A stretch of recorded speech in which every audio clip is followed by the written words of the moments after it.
welcome back to Plan to Be Perfect. This is Courtney, and today I am starting a series of back to school. And what I'm going to start tackling today, and it may not get done in this one video, but I'm going to start getting through your first day of school.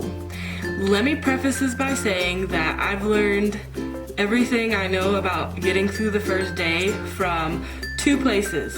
That is Harry Wong's book, First Days of School. I used to read it like every summer my first 3 or 4 years, and now it's just kind of ingrained in my brain. And the other place where I learned most of what I do is just from trial and error and learning. But what better way to learn is from someone else's mistakes. So I am going to basically in the next few videos like kind of walk you through what my first days of school are like, starting with the first day. And today I'm going to kind of just quickly talk about how to set the room and the mood up for the first day, and also how to start. And then these are going to be a little bit shorter than my normal video, but I'm just basically going to talk about them in smaller segments so that they're easier and I can get them up faster for you. So let's get started with setting up the room for the first day. So the first thing that you need to do is to make sure that your classroom is perfectly ready for all of those amazing students that are about to come into your room. So some of the things that I like to do just to make sure it's ready, first is make sure that it smells good, because there's nothing better for a kid to walk into a room and think that it smells wonderful. And every year when they walk in and they smell my plug-ins, they say, "This room smells so good." And it just immediately gives them a good impression of your classroom, that it smells nice. So I usually put 2 plugins in my classroom. I put one by the door and one by my desk, and that kind of just helps it circulate. I also keep some Febreze in the back of the room just in case, but just making sure that your room smells good is always a great idea, and it gives a really good first impression without even having to say anything. The second thing I would tell you to do about getting your room all nice and set up, the lighting. I really, to be honest, don't have a preference as far as whether all the lights are on or all the lights are off, because all the lights on makes me want to work, but the lights dimmed a little bit makes me feel calm. And so thinking about my students, the majority of them like the dimmed lighting, and it kind of calms them on that very first day, especially since they're not really reading a lot or writing too much on that first day. Then the dim lighting doesn't really, do much harm. So I would say to go with the dim lighting, because you're trying to do this for your students, not necessarily you this first day. So partway through the day or the period, I will turn the lights all on for whatever I might need them on for. But just starting out, when they're walking in the room, I would have the overhead lights off if possible. And then I have a lot of lamps throughout the room. I think if I count, I probably have 5 or 6 lamps throughout my room, and I turn all of those lamps on. And what that does is it makes it dim, but you can still see, and it's bright enough that they can see their paper or see the board. So it's kind of a perfect medium. Get some lamps, turn the overhead lights down, even if not for the whole period, at least just for that time when they're coming in and you're at the door. It just kind of calms them, I think. So I think that would be a good way to set the room up. And whatever you do after that is up to you. I like to play some sort of soft music, and I also like to find music that they'll like. But here's the problem. Sometimes the music they like is not necessarily, it doesn't always have the best lyrics. So what I do is I go onto YouTube or somewhere like that, and I look for a certain song that I may have heard of before that either is totally clean and doesn't have any bad words in it, or I look up the clean version of a song, and I definitely listen to it first before I play it. But I put it on repeat, and I let that play while they're walking in, because it kind of gives them an impression of, oh, this teacher likes technology, this teacher cares about what I like, this teacher is into what I like, they might actually understand me. So I think that that kind of gives them a good impression of your class and of you when they're first coming in. So I definitely put on music, and when I get to the procedures, I tell them that this is something that I like to do. If it works with the class. If it doesn't work, we'll change it. But if it works with the class, I like to start every day with one song. And when that song goes off, that means that warm-up time is over. And so I kind of use the music as a way to set the time for warm-up so that they're not spending 20 minutes on a warm-up. So they have the amount of time that the song is on, and as soon as the song goes off, and I go ahead and I start class and go over the warm-up. So I would say starting with music, just make sure you check the music first. And also look up some things. Maybe if you don't know any music, look up some instrumentals with beats. Especially if you have kids that really like beats. I would just look up instrumentals, but like a hip-hop instrumental maybe, or just change it up. I always do a different kind of song every day so that I'm kind of catering to all the different music types so that kids can all kind of hear what they like. And halfway through the year, they get up enough courage to ask you for a song that they want, and I have to say, is this clean? And then I look it up before I play it. But I would say that that's a great way to start the very first day of school, is with some soft music that's not going to get them riled up, but at the same time let them know that you know what's cool. Seating chart. So I know some people don't really believe in seating charts and some people do. I believe in seating charts, and I know that they're in middle school. Well, I teach middle school. You may believe if you teach high school that seating charts are not worth it or they don't like it, I don't know. But I believe that seating charts really make your life a lot easier because there's no question about where they sit. When they come in, those kids that are nervous are no longer as nervous because you're telling them where to sit. They don't have to pick a seat, and they don't have to worry about picking the wrong seat. So having a seating chart just kind of tells them what to do, and for some reason, they like that. So I would say have a seating chart. I put my seating chart up on the board. I use a program called Active Studio or Active Inspire, and that works for me, but it's basically the same thing as a PowerPoint. So if you just go in PowerPoint and add shapes, or just add one shape, maybe a square or whatever the shape of your desk is. Our desks are like triangles. So I put a triangle and then I'll copy it and then paste it 30 times. And then I'll just rearrange them on the screen however I would like them. And then I type someone's name, and then I just click the little typing tool, and I just type everybody's name, and then I just move them around.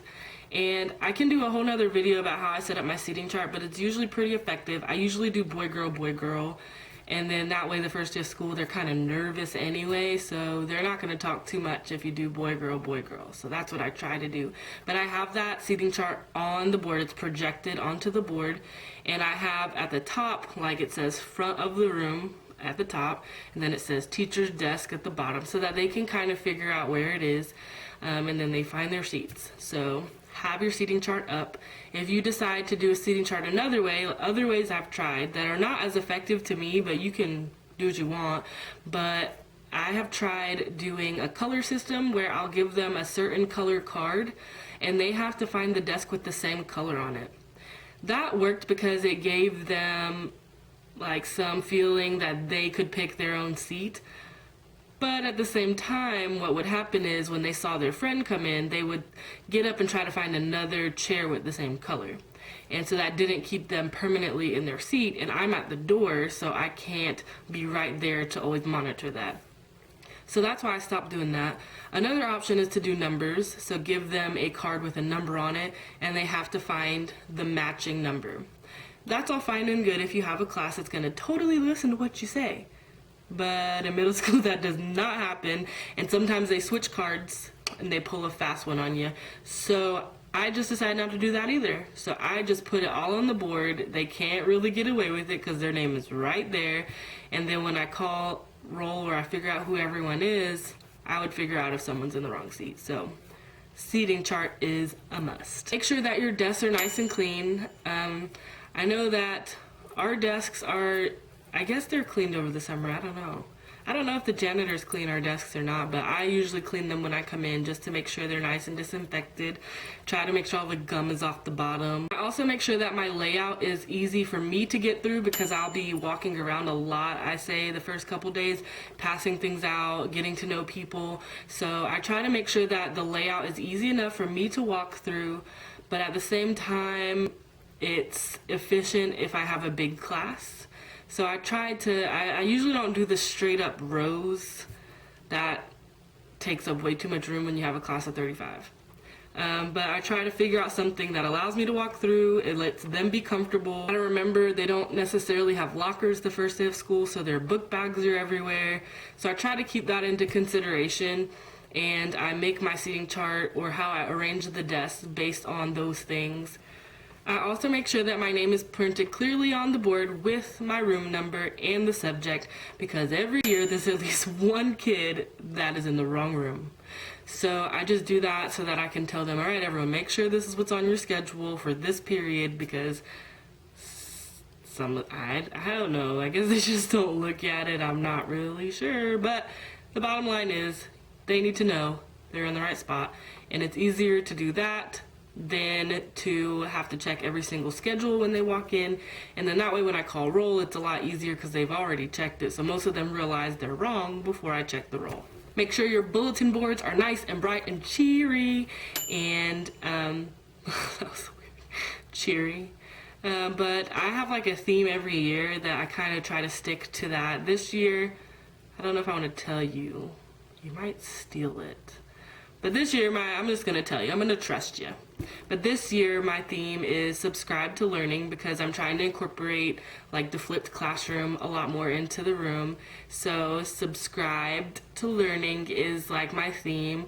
And the color scheme is going to be like the mint green, peachy pastel colors going on. So that is going to be my color scheme and my theme. So my bulletin boards are going to have something to do with that. I'm still thinking of ideas. If you have any ideas, list them down below just for me, and maybe I'll steal your idea and I'll let you know if I do. But I am going with that. So my bulletin boards will be all nice and clean, and it will at least have the title of what each board is for, because I do a classroom tour, which I'll talk about in another video later on. But I have a plan. There's nothing on the bulletin board except the paper, the border, and the title for the most part. And then on the information board, there's a little bit more. But I have my bulletin boards done. I have posters up that are inspirational and colorful, and they kind of stay on one wall because I have a purpose for each wall. I might branch out this year and move on to another wall. We'll see. I also just make sure that my room is colorful in general. Whatever my theme is, I try to follow that, but just making sure there's a lot of color and that it's not a bland, boring classroom, because I hate that. Like that, I hate boring classrooms. It bores me, and like the whole point of being a teacher is to have a fun classroom, duh. So I say get a nice fun classroom. And finally, to set up your room, I would say to duct tape your board. That's how I make dividers on my board. I use duct tape and the border, or a combination, or just duct tape. This year I just used duct tape because now they have like so many colors of duct tape that are amazing and different patterns. So I'm gonna try to find duct tape that is like mint green. That would be my life if I could find a mint green duct tape or some kind of pastel, because that's my theme. That's my thing.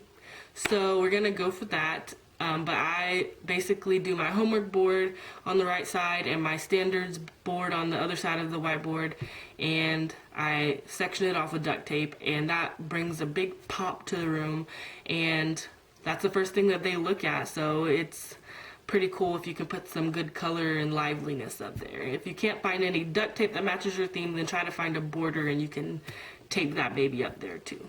So now that we've talked all about how to set the class up for the first day, now it's time for the kids to come in, and these are a few things of how to start. And so the rest of this video will be about how to get started.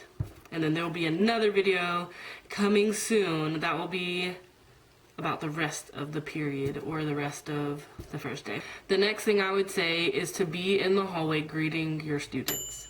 And the way that I do this is, well, if I'm standing at my door and I'm facing, like, you want to make sure that you can see into your classroom so that you can see what is going on when you're not in there. So you gotta have your eyes in the classroom and in the hall. So make sure that your back is not facing the classroom, but your back is facing the hallway, and that you can see into your room just in case something goes wrong. But then as students come up, I will shake their hand. Sometimes they have a lot of stuff in their arms, so it just depends on if it works or not. But I will greet them, I will say hello, I will smile, I will ask them for their names. And in my hand, on my handy dandy clipboard, I will have the roster, and I'll ask them their name, they will tell me their name, I will check it off. So basically the first day attendance is really easy because they're telling me who they are, and I can tell who's here and who's not at the very beginning. So after I check their name off, I'll tell them nice to meet them. I will tell them what to do. I will say, find your seat based on the seating chart that's on the board, and I will also give them an information sheet. Now, I do something different for my regular classes than I do for my advanced and my high school class. For those classes, a lot of the kids in there are either gifted or just really smart kids. Some of them should be gifted, maybe. But they really like a challenge, and they really just look for that. So what I do, I started doing this probably 2 years ago, and it's worked well. I do a fake pop quiz. So the very first thing is it says read all directions before continuing. And I tell them this as well before they get started, but I had a teacher do this to me in 6th grade, and not very many people follow directions. But it says to read everything first before answering any questions, read the whole quiz first. And if they read the whole quiz, the very last question says to just answer numbers 1, 5, 7, 9, or something like that. And then turn your paper over and smile at all the people that are doing all the extra stuff. And then the other questions are really hard questions, like questions that by the end of the year, they'll be able to know if they stick with my class and do what they're supposed to do. But at this point, I know they don't know the answers. And so it's really funny to see the kids that didn't listen, and they're like freaking out over these questions. And then the ones that follow directions are like, So it's kind of amusing for me. And then I use that to, one, show them to listen, even if you think you know everything. And then 2, it kind of shows them that I have a sense of humor. So I use that for my advanced and honors class because I don't mind freaking them out a little bit. For my lower level classes, I don't want to make them nervous the first day. Like, I don't want them to feel like they're stupid or anything like that. So I try to avoid things like that because they are looking a lot of times for comfort. They want to know that they can do this. They need encouragement. So I don't really do that same sort of thing that day, but who knows, maybe I'll try something on a lesser scale, but we'll see. But usually for those classes, for my regular classes or my lower level classes, I will do like an information sheet, and they will fill that out, and that's really easy for them to fill out because it's just all about them. And I like to read those anyway because it tells me all about them and things I need to know about maybe their family, about what they like, stuff like that. So I give them something to do. I tell them to go sit down, find their seat, start on the assignment that I've given them, and wait quietly for class to start. And I do that for each kid that walks in. And as kids start to gather, I tell them to line up against the wall outside of my classroom, so that way I'm not disturbing the traffic outside. And I still have time to like talk to every single kid. So just make sure you do that. Like, if you're gonna do that, if you're gonna shake each hand, which I really recommend, but if you're gonna acknowledge each kid as they walk in, and make sure that you're not clogging the hall, and make sure that you just tell everyone, all right, everyone move to the right side or left side or whatever side it is. And it definitely looks neater, and it's organized and you get to talk to everybody. I think that's it as far as them coming in. So then once everyone is seated, I wait and make sure that the hall is clear. I make sure there's no one loitering or lost or anything like that. Once I've checked the hallway, everyone's in their seats, I come in, I kind of walk around, see where everyone is, and then I let the music play, like finish that round that it's on because it's on repeat. So once it's finished that round, then I ask everyone to raise their hands when they're finished with their either quiz or questionnaire, and I start collecting them and I start to read them. Like while I'm waiting for another kid to raise their hands, I'll read it. I might ask them a question about it, just, you know, to kind of break the ice a little bit with each individual student. So that's how I start class. I will definitely be posting a video really soon about what comes next, but I hope that this video gave you a little bit of information on how to make sure your room is perfectly set up for the first day and how to perfectly get the kids into your room and ready to start class for the very first day. Thank you, and until next time, stay perfect.